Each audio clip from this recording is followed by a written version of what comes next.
I want to, Susan, so I'm going to pose a hypothetical to you. Okay. I decide to run for office in the Democratic Party, and I come to you and I say, I'm aligned with all these issues, except for I'm pro-life. Can I still get your endorsement from the party? I don't know that the party endorses candidates. Or your support? Support, yeah. Believe it or not, even in our Democratic club here, it's very split on pro-life or pro-choice. It's still split. It's very split. And that's what I was getting at. So that's interesting. So it's not no. black and white. I don't think we're hardline on anything. Democrats love everybody, accept everybody, but really we try as the club and the party to look at all sides, and we would just be thrilled if anybody would run for anything. Similar question to you, Mike. If I come to you and I say I'm pro-choice, everything else I'm aligned, fiscal conservative, but I'm pro-choice. Am I going to get a warm reception and supported? Yeah, I mean, is there a checklist that there's not a checklist, but we're pro-life party. Period. No, it's not. That's the thing. That's the thing I have a hard time with is saying period. There are people within the party that are going to stand up and say, under no circumstances shall there be abortion. Okay. Right. But let's face it, there's always going to be abortion in our country. There always is. All Roe v. Wade did was throw it back to the states. There are going to be states that vote for abortion. There just are. Mm-hmm. I like to interpret our pro-life stance in that this is an extremely tough issue, and we have to show compassion to these women who are making this decision, and we need to help them. We need to educate them. For me, and I think for our party, in more of a pro-life belief. And does that mean we get everything we want? No, but I think it's more of you try to educate women. You try to, for instance, there's a great organization in Kendall County. It's the Texas Hill Country Pregnancy Care Center, I believe it's called. They educate women. They have parenting classes for both men and women. They help women who are in need. And it's based on a pro-life platform. Relief, yes. So I have a hard time with people who just kind of always pigeonhole anybody into one belief, because we do have a pro-life platform, but and this isn't my opinion, but there are people within the party that vary along that line. Right. Okay. And it's a very tough issue. It's just, it's not as easy as saying, this is what the Republican Party believes in. That's good to hear that there's some fluidity, in both parties. It's just the reality of the situation. We are a pro-life party. We just are. That is not the decision behind who is successful running for office in Kendall County. I guarantee that people aren't sitting in the back room going, candidate A agrees with abortion, candidate B doesn't, so now we're going to throw our weight behind this. It's deeper than that. It's more personal, okay, and it's based on what I call the good old boy network. Who you know, what you know, and we're going to vote for our friend. Okay, how about me? High school with. All right. Okay, so let me ask you this: How am I the part of the good old boy? Michael's not a good old boy. He just got here. I just got here. He's the greenhorn. Proof in the pudding, but that's not right. Okay. That also begs the question: then, how did you get there, and why did you get that position? Is it because you were the only one to raise their hand and say, "I'll take the job"? And I'm not diminishing your role. It's not a very popular job. It's not, and you don't get paid. Right. It's not like running for county commissioner. And you're not a policymaker. I'm not a policymaker. I'm lucky enough to have had a career where I did well for myself through a lot of hard work. Right. And I have time to give. I'm passionate about my country, and I want to leave this place for my kids and my grandchildren. And what I'm seeing right now, it scares the heck out of me. Sure. So I have time to do it, but it takes a lot of time. Let me ask you, how much do you think a school board member gets paid? Well, they don't. Oh, exactly. Yeah. They don't. Yeah. How much do you think a Bernie City Councilwoman gets paid? Granted. $150 a month, $200 a month. Reimbursements, basically. You don't get into this for the money. I know what you're saying about the commissioners and everything. You don't get into this for money at this level, Right. right? At this level. The commissioners and the judge and the sheriff make pretty good money.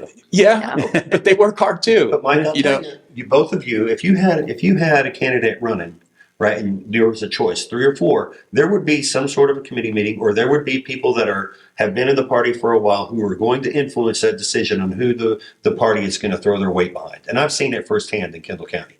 Okay, so you are a fresh beacon, I would say. I'd agree with that. I'd agree with that. Yes. And I don't want to telegraph. I don't want to put. You're going to hurt them. No, I just think that it's refreshing that you're here. It is. Yeah. And in that respect, I'm also very cautious about having the same conversation in the next year. Okay, I don't want to.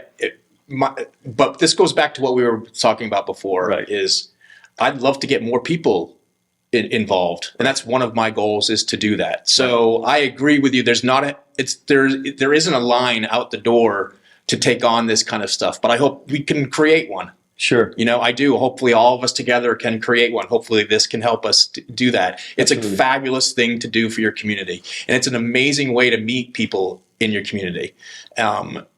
People are hungry for new people to get involved in their party. Well said. Well said. One thing, if I may, is that when you look at the state database, the voter registration database through the Secretary of State, you can actually, based on the previous primary, pull up maps of the red houses or the blue houses. Yes, I've heard that. And which doors to knock on, right? well, yes, although that is not very effective. But you can see that there are a lot more. That's for you, Pat. Go ahead. I'm sorry. No, that's more. This is basically what you're talking about. Yeah, but you can break it down to Bernie, and you can break all it down red. by precincts in Kendall County.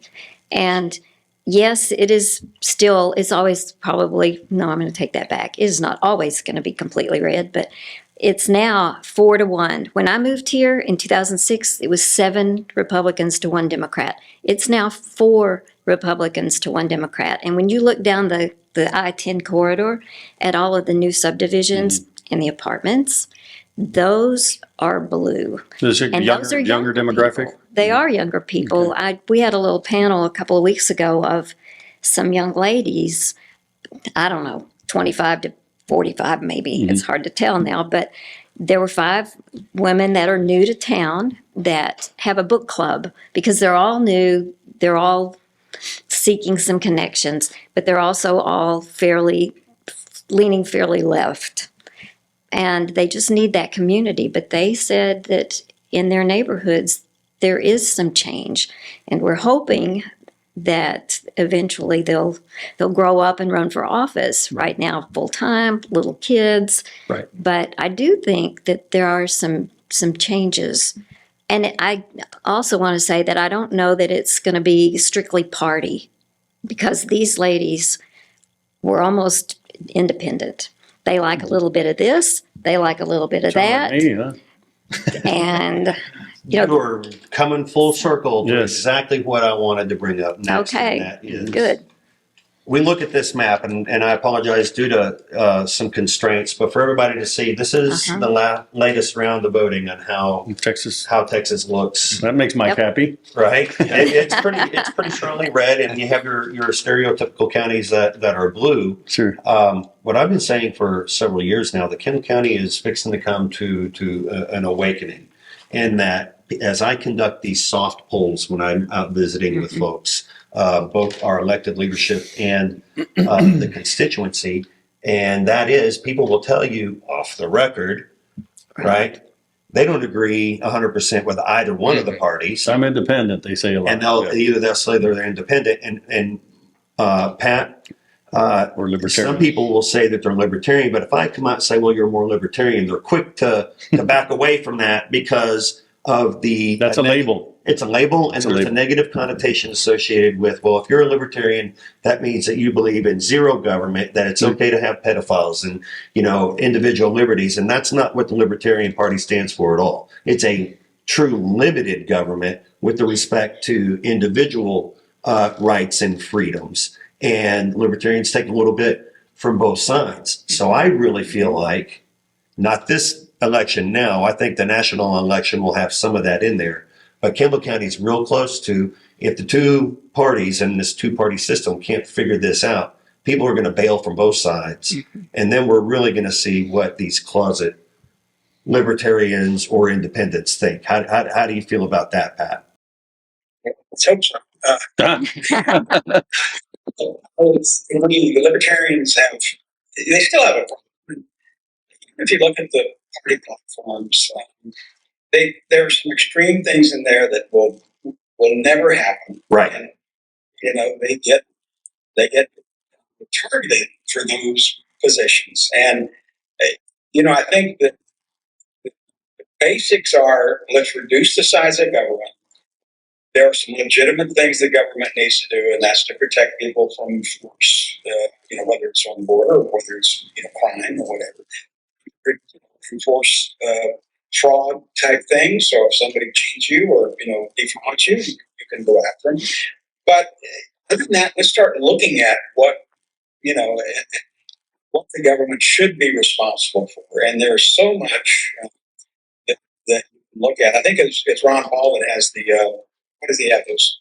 He comes up with these awards of wasted money, shrimp on Yes, yeah. like that. For such minor amounts of money. But here's an example. Ukraine, now, personally, and the libertarians would say, we do not need to send money to Ukraine. We don't really care. It doesn't really affect the United States much of what goes on in that part of the world. That's Europe's problem. If Poland and the UK send money to Ukraine to help them fight Russia, that's fine. But for the most part, libertarians would say we don't need to be sending those hundreds of billions of dollars. Where are the libertarians on abortion, since we were just talking about abortion? It's the most schizophrenic party for sure. and the reason is that we've got life on both sides. And now, people can argue about when's life begin and all that. But, some people believe life begins at conception. Some people First breath. Heartbeat, first breath. So the libertarians truly are all over the place. Both sides. And I don't think there's anything in either form that mentions abortion. I could be wrong, but last time I read, it's one that the libertarians don't believe. Okay. No, I think it's tough to get any party to it. I think that was my point too. I just think, okay, there are extremists on they're both parties. All parties. Yes. The Democratic extremist is abortion all the way up to birth, which is insane. It's and actually not true, Mike. On less than 1% of all. No, it's very true. And I would ask you to show me one person in the House of Representatives, when asked, will give a straight answer on that. There aren't any. So I'm sorry, it's not true. Okay, they are very aggressive on this. Like, I'm not saying all of you, but that's a strong belief in the Democratic Party. So let's hold that thought for half a second, and I'll solve this for you real simple. It becomes a non-issue. It should never be legislated upon. It should have no business being. Right. Okay, because you know what? God created everybody equal. He gave us the ability to make our own decisions. He gave us the power of discernment. He gave us a brain to use. If we choose to do that to our body, okay, now whether or not socially or religiously I personally agree with that has nothing to do with government. None. I would agree in there, and that the should increased not. healthcare costs that it causes and places the burden that it places upon the taxpayer. So I would say that the Libertarian Party probably more aligns with that process, but freedoms and liberties. Freedoms and liberties, just like get rid, and I'll just say it publicly. Religion has no place in government. There's a reason why. Boy, and it's in there today, these days, everywhere. Should we be paying for or allowing Christmas decorations to go up on the county courthouse? Only if we allow all other religions to put up their decorations. Additional but cost. then, and then we start absolutely take it away. So take all of it away. Wait, but all you can worship how you want. You can go what church you prefer. Exactly. Again, so there's going to be give and take on both sides, but we've got to agree that it's a non-issue so we can get to the business at hand, and that's running the country or running the county. Right. And The way I think that Republicans are going, I think it's a very easy decision between Republicans and Democrats. We're making issue out of these issues, and I know they're very important to people. Very, very important. It is. It's an It's an emotional issue, and you get really fired up about it. But there are other issues, okay, that are really differentiate us, right? Economics is one of them, right? Less government intervention, less regulation. The regulatory environment that Biden has put into place is crushing American entrepreneurs, crushing them.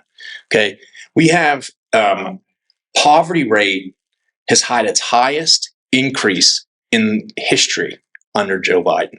Okay, under Donald Trump in 2019, individual income in just 2019 median income reached a record, went up $4,500 in 1 year.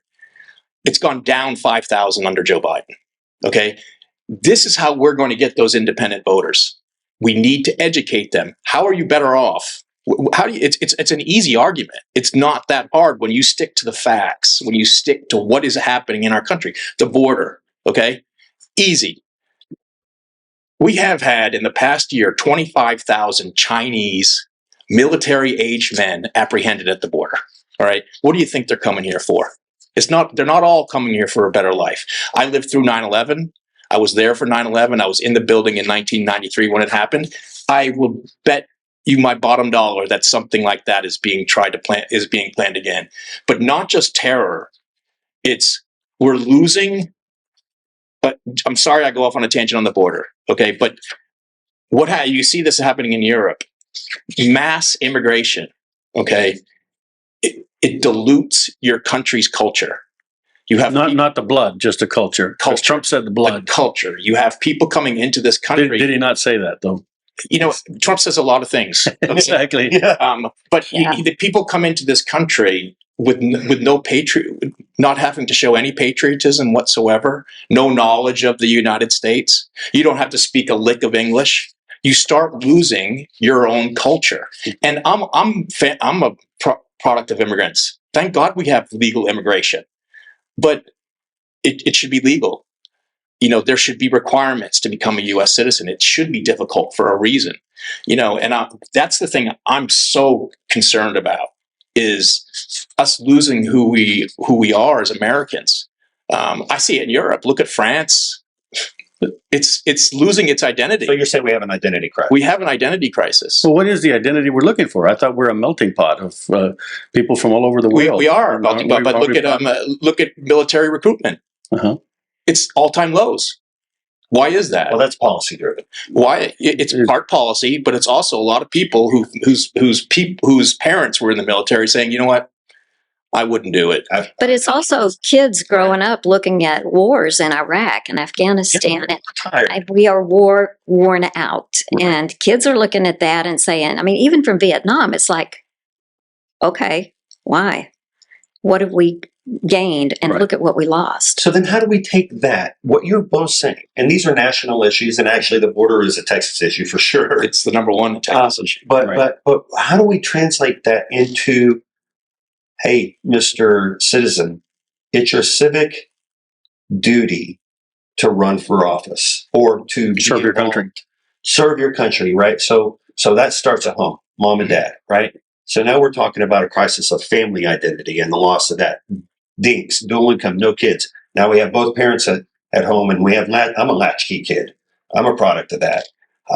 It's just not getting any better. It's because our value systems have changed so much that it's more important for people to sit on their phone, on their social media, behind the TV and watch videos of a certain, personality that happens to be dating a new football player, and they think that she's God's gift to the world, and they focus all their time and attention on that. So here in Kendall County, okay, at the county level, how do we get people more involved, okay, with running for office? Because competition will definitely win if it's a level playing field. And I think the libertarians have a natural barrier to entry above and beyond what on the Republican side, and I'm going to speak to the Republicans because, I mean, I've got it right here, 67% turnout, Republicans in Kendall County. Okay. But it's only for a select few. It's for thee and not for I. Right? There is disparity there, and whether you've been here long enough to see it, Robert, I know you've seen it. Not so much on the Democratic side because you guys are never given a voice. Right. But we see exactly what you're talking about. And I mean, not just in Texas or even Kendall County, but the good old boy system is still pretty alive and well. Going back to what you said, though, about family values, I think a lot of that's based on economics because now everybody has to work. You know, the median house price in Kendall County is like $460,000. So people have to work. Women have to work. And that takes away so much of what you've got. But another thing I would want to bring up is, you know, Texas ranks 28th in all the schools in the nation. It's near the bottom. It has the highest poverty rate of all the states. It's got so many problems statewide, which do trickle down. I mean, isn't that also because, like what Mike says, Susan, I'm sorry to interrupt you, but is that because we have a lot of immigration coming in? We have a lot of people No, personally, not party-wise, but personally, I think look who's been in charge in Texas for the last 30 years. It's been the Republicans. And look at the situation in Texas now with the poverty rate, there's no affordable housing. We lead the country. How do you look at our economy? Why is everybody moving here if it's so bad? And I was going to ask, why is that happening? Why do we have a $30 billion budget surplus? It was $8.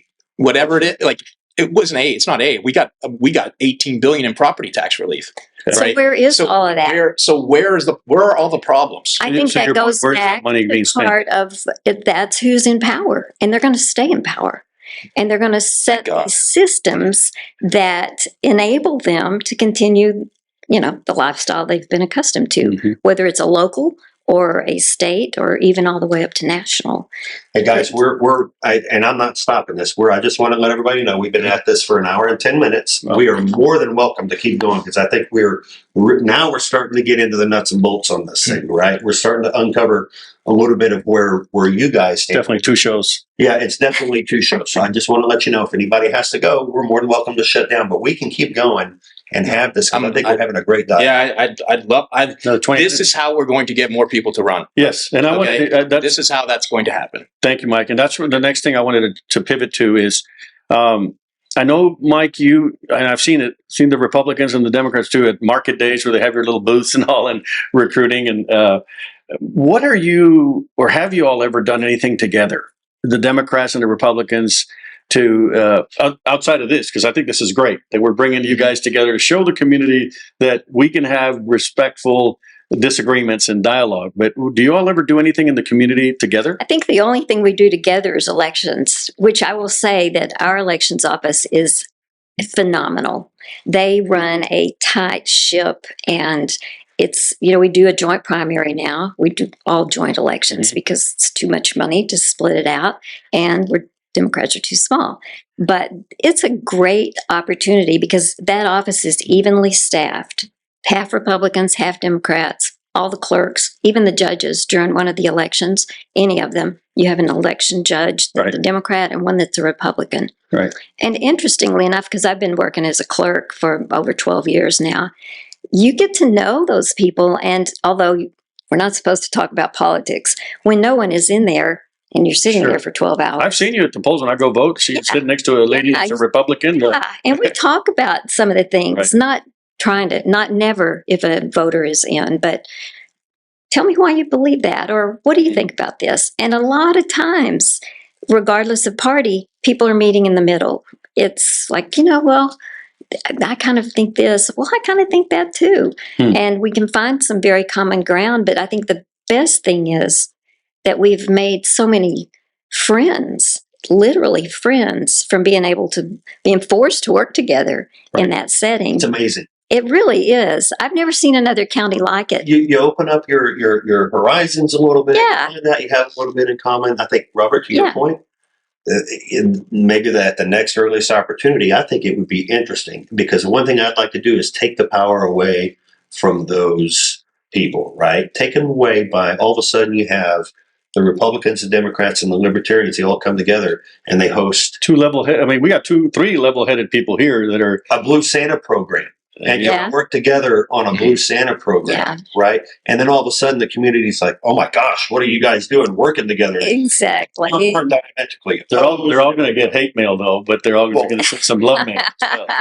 Yeah, but I think it is important that that's why John and I decided to do this podcast with the Texas Examiner to show that we can bring people in here with opposing views and still listen to each other. Right. Instead of just talk over each other. Right. One of our goals in the club this coming year, excuse me, in addition to getting people registered and out to vote, is to teach my 200 club members how to listen, how to talk to people. I mean, you do have to have some basic facts and some knowledge, Sure. but how to try and understand where people are coming from. Because truly, I think if we don't, we are in deep trouble. I'd just like to say one thing about this is, I think what I try to do is separate how I am as a person versus my job and my political beliefs. If it helped the community, raising money, Santa toys, all that, I'm all in, okay? But let's be completely honest. We couldn't be more different, our beliefs and how this country should be run. I mean, let's be completely honest. There's never been more difference ever. I was a Democrat growing up as a kid. My whole family was a Democrat growing up as a kid. I'll tell you what, me personally, I haven't changed that much as a person, right? We cared for people when we were like, I haven't changed my values. Yes, have I done well with my career? Yeah, but I haven't changed that much. The Democratic Party left me and my family years ago. Okay, so yeah, let's be honest. This is a fight for our country. Okay, this is a fight. It really is, and I honestly believe that we can't have our kids indoctrinated the way they are. This Israeli conflict that's going on right now has shown it more than any other time in history. It's proving our point. How can you have students supporting terrorists in our own country? How can you have students willing to give money to the Taliban to recreate a 9/11? How can this be happening in our country? How can you have a Harvard leader not being able to condemn genocide? There is a fight for our country, and it starts right here. And so, yes, can we all play nice? Yeah, I can be nice. She's a very nice woman. I can tell. That we could have lunch together and it'd be absolutely fine, right? But let's not mistake the fact that we couldn't be more different politically and in what we want our direction of our country to go in. We don't have to be rude about it. We don't have to call each other names. But you know what? I don't believe in what they believe in. I just don't. Do you agree, Patrick, with Mike, what Mike just said? Well, I think that there's a significant chasm between Democrats and Republicans today. Any time that I've ever seen, I think Libertarians are clearly, for instance, when we both, I vote for Libertarian candidates, but if there's not a Libertarian candidate, I'll vote because generally speaking, the fiscal conservative Republicans have is what I think is the way we ought to be approaching government. The social conservative, for instance, I don't know if we want to get into drugs, drug use or not. Libertarians are pretty open about saying that, essentially most drugs, and there's some difficulty, some differences here. But let's take marijuana. That it should be decriminalized. Libertarians now say, well, that because it's a victimless crime. Say, well, no, there are victims to it. Next time, Willie smokes a joint. Willie's 90 years old. Willie can't smoke in Kendall, but Willie can't smoke in Kendall County though, because here in Kendall County, our jail's full of those little marijuana violators. We see it every morning. Boston right now, so Yeah. you know, it's tended to additional drugs. They will make it a little more. Most Republicans side of let's ease up on drug. Right. Susan, what do you think? That was a very impactful statement that Mike made about we have never been so divided or so different on our issues. Do you agree with that? I think that's true. I think, unfortunately, it's true. But I think that everyone, regardless of party, wants the same things. We all want safety and security. We all want good education for our kids. We all want to have a healthy environment. You know, all of those basic things that we value as a society. How we get there is the chasm where we take different paths to achieving those values. And I think if we would start with what we think is the most important, any of the issues, and then could debate and work together to figure out how to get there. And locally, that seems like it'd be so much easier than nationally. If you have people if you run for county commissioners or city, and you've got these issues that we need safety, we need security, we need more police, blah, blah, blah, in Kendall County. How are we going to get there, and what role is it going to play? What's it going to take?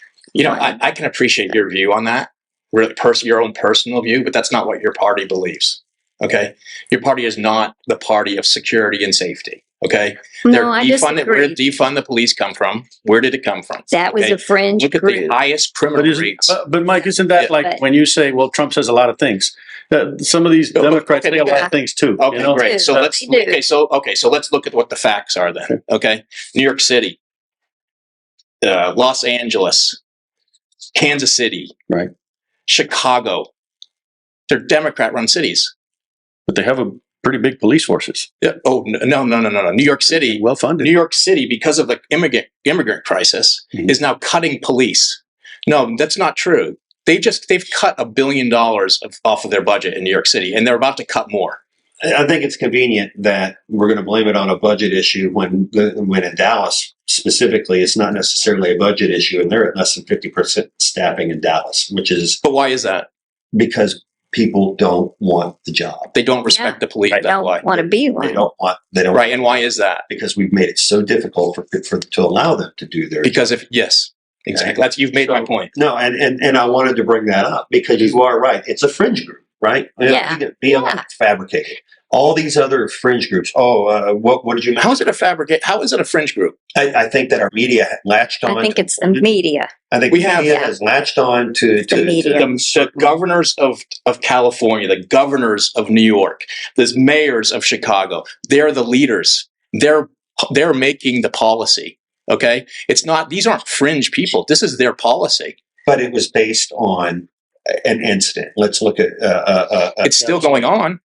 And again, and not to get off track because this is it's a major issue. I'm sorry. How does it affect us in Kendall County, and what are we doing as a county? Okay, I can tell you this: how it's affecting us. If you live, I've only been here 4.5 years, right? Fair Oaks Ranch used to be. When I first got here, there was no robbery, not to speak of. Right. You look at neighbor next door now, and it's coming this way. Sure. All right. So it will affect us here. Eventually, it will affect us. I totally agree with that. It will impact us. But is Fair Oaks a Republican or Democrat run? That's a good question. They just their government. It's got to be Republican. I would think so. So can we blame them for the crime increase? I think we can blame whoever's in charge at the time. Well, they're Republican. I don't think Chief Perez, based on our interview with him, would agree with that. The crime hasn't progressed. Yes, and that's interesting, Mike, because we just had Chief Steve Bettis here.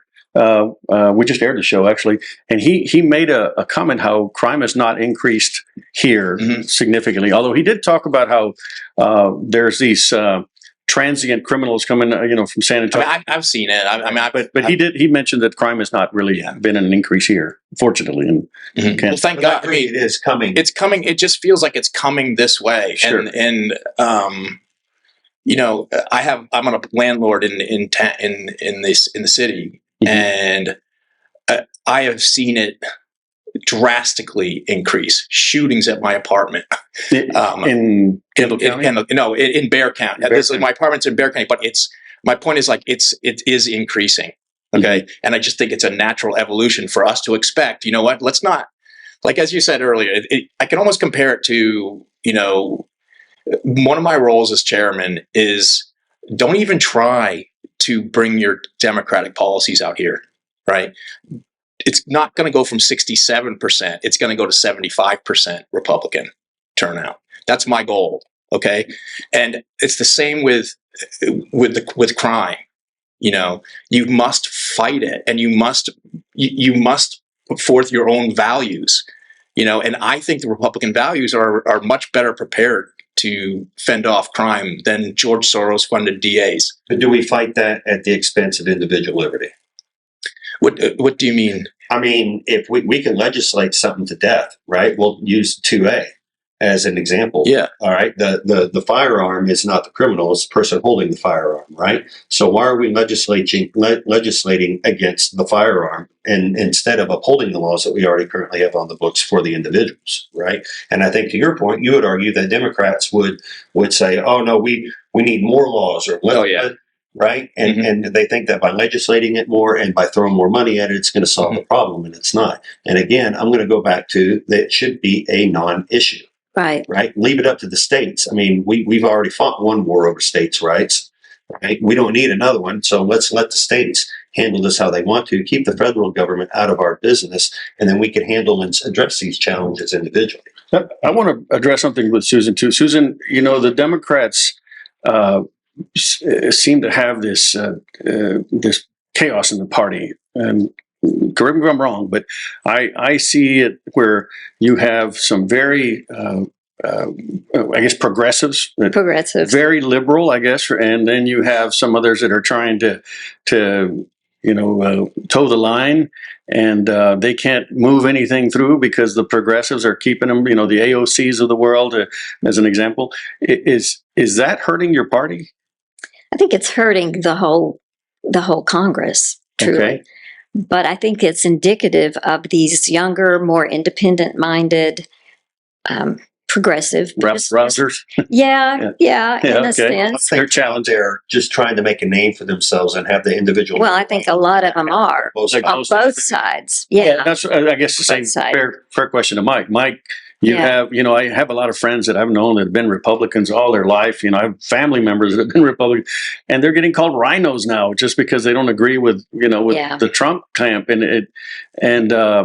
Is that, what do you think about that? How does that help the party? Let's, for instance, we're trying to get rid of these rhinos so that we. No, I think, like, from one of my acceptance speech for chair was, we don't agree on everything, but I'd rather unite us than I would separate us on those terms.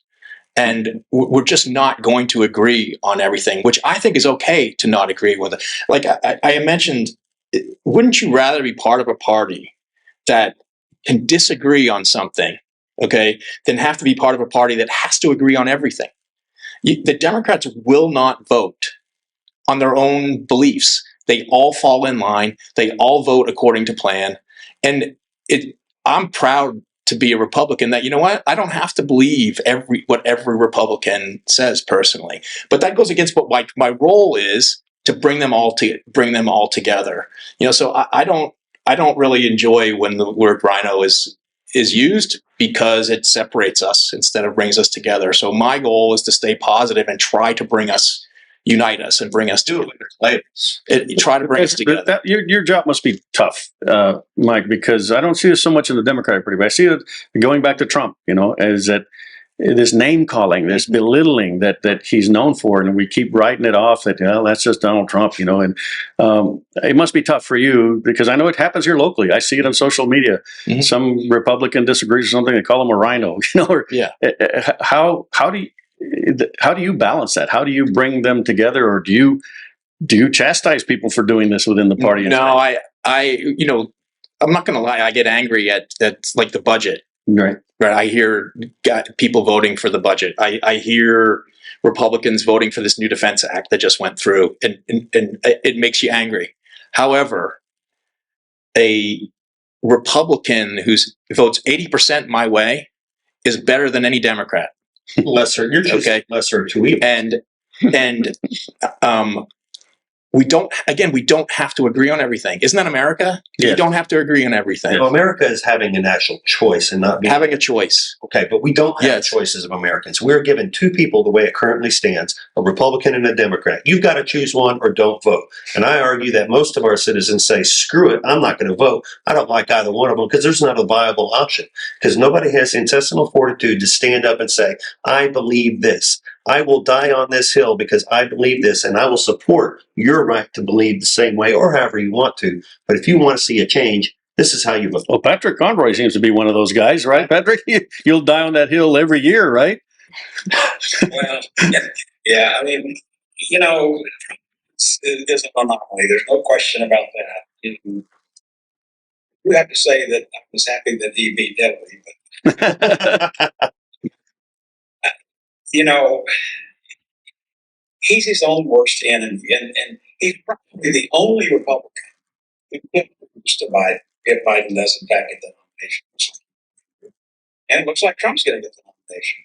Now, you know, we have a really strong libertarian candidate. We might have a strong, you know, they're not in the state. Aren't the libertarians helping Trump, or are they helping the other, like maybe Nikki Haley, or in your opinion, when it comes down to it? I think the libertarian candidate will probably take votes from, you know, in most states. It's like Green Party will take votes where they have a candidate on the presidential campaign. Mm-hmm. It's not going to be enough to make a big difference.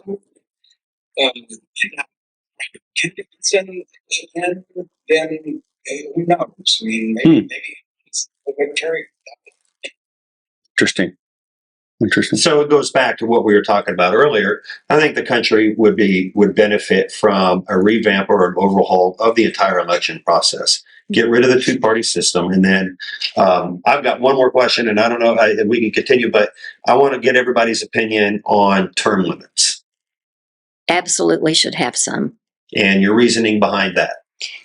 Because I think as the world changes and as people mature, that it's time to step aside and let younger, not necessarily age-wise, I'm not talking like you're 70, you're out, but... Yeah, I thought you were talking about Joe Biden there for a minute. Well, going back to what John said, I've talked to so many people who wish both parties had different candidates, period. Like, we're done. Right. Find two new people. But no, I think that we just need to have new ideas, new energy, new thought processes, new backgrounds, a little more diversity. Gotcha. Not just male, female, not just ethnicity or race, but all diverse people coming into our government to keep it healthy. I mean, it's just like growing a plant in the same pot. It's not going to thrive when it gets root bound, and Good analogy. You've got to bring in more people. And so I'm on. In a catfish pond, it's going to grow to the size of the pond. Right. We had those, yeah, and then they don't grow anymore. And Mike, for me, term limits they're not really a Democrat or Republican issue. I think I like to split it up between federally and locally. Federally, I think there has to be something done about term limits. I'm not going to give out numbers, but whether it's 2 to 3 terms for a senator or 5 or 6 terms for whatever the number is, I'm not sure. You do have to give people a certain amount of time to get in there and actually achieve what they want to achieve. But there should be some limit. I actually do think there should be some age limits. I don't think, with all due respect, that Dianne Feinstein, who should have probably been in hospice, is wheeled out into the Senate chamber to vote, and somebody's telling her behind her to That vote. has nothing to do with her age. It has everything to do with the fact that the people have kept electing her into that office, knowing that she was not capable of. Okay, then you don't believe in term limits. Oh, no, absolutely. Then- A term limit is completely different than an age restriction or a mental capacity. I'm saying that if you are in, and again, I'm going to take it to the county level, whether you're a justice of the peace, a constable, county commissioner, whatever, you get 2 terms, period. Okay, and I believe that needs to be carried through to the state. Just like Richard Chapman said on this show, That's said, I'm exactly only right. getting 2 terms. This is my second one, and that's it. That's exactly right, because it prevents, this huge system of bureaucrats combined with career politicians who are doing nothing but camping out for the benefits, right? There is, to your point, there's no new, fresh ideas. You get put under a glass dome, right? You don't get to see what's going on outside of you. You lose touch with your constituency. And quite honestly, if we have to start over again every 2 to 4 or 6 years, however, whatever that term may be, good on, because that means that's less opportunity for them to turn around and figure out how to tax us. I think so many of our politicians at all levels, all they worry about is reelection.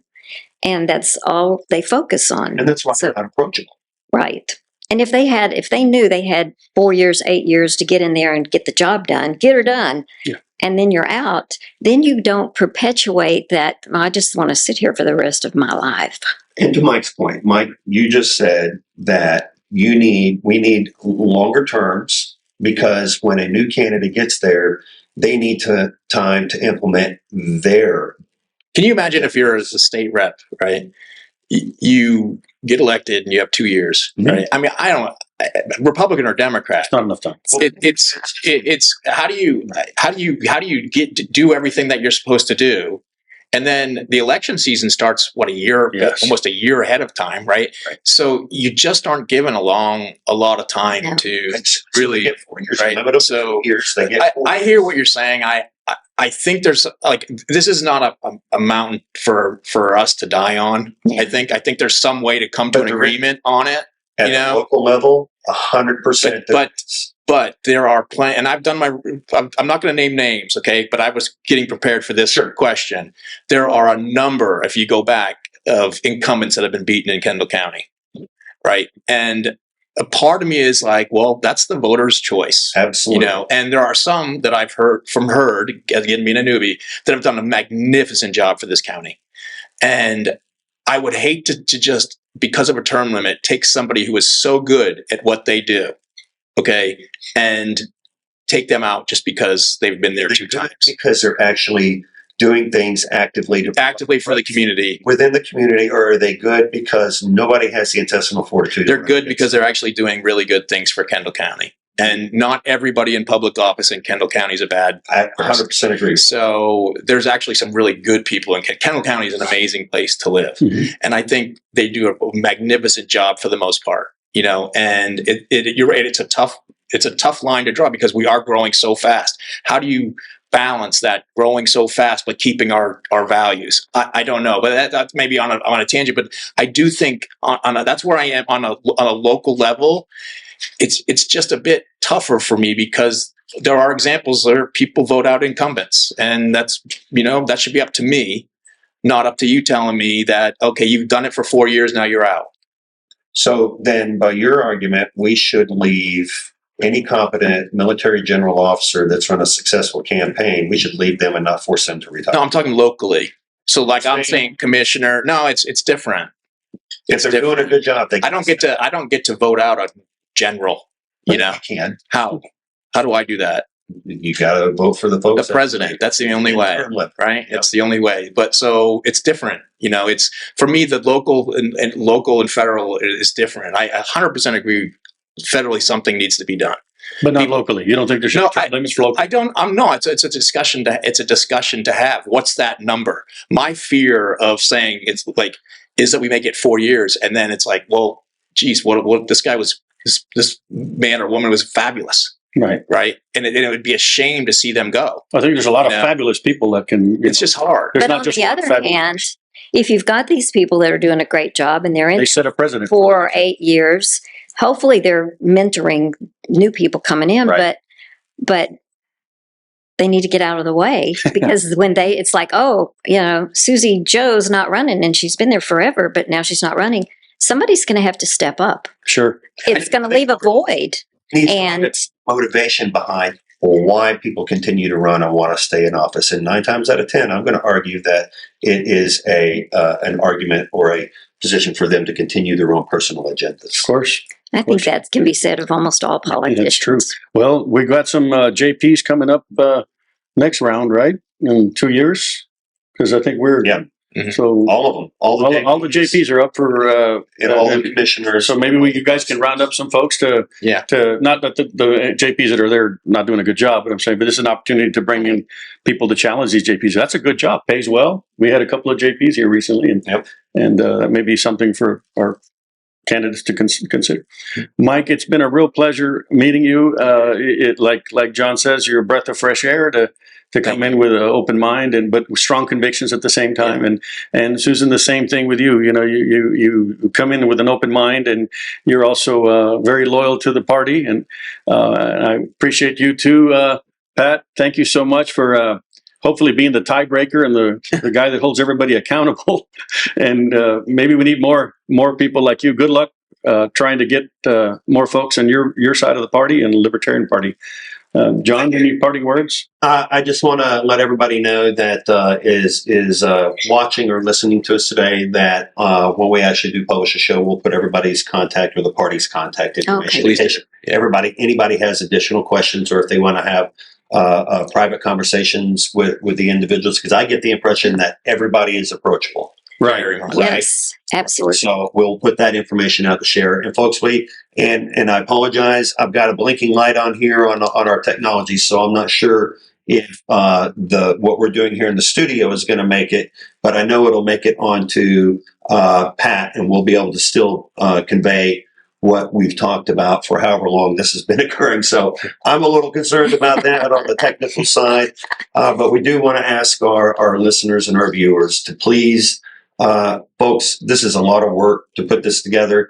Our guests take time away from their normal duties and responsibilities to be here with us and to share their information. We would ask that you please do what you can to share this podcast. Make sure that you're hitting like, subscribe, and please make a comment. Take that leap of faith. Get out there and let people know what you're really thinking. We don't have to agree with you.